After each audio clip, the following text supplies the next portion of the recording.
Well, we primarily are a pallet recycler with using the mulch as a byproduct. We have been a customer of Rotochopper since 1998, 99. We have just purchased number 6. It was an EC-366 with a dual auger system. Well, basically what we're doing, we're grinding on one side of the highway and we stockpile on the other side of the highway.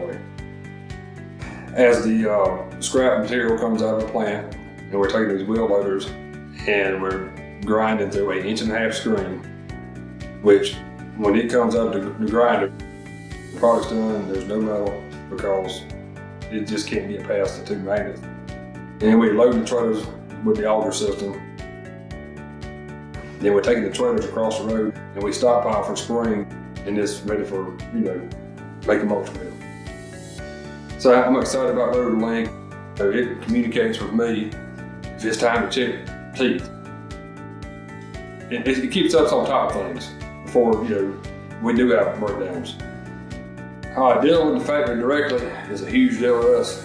You just call the guy straight up and say, this is what we got going on, and you don't have to wait 2 days to get a response. Out of probably 50 companies we deal with, there's 2 companies that actually stand behind their products. Rotochopper being one of them. They're awesome.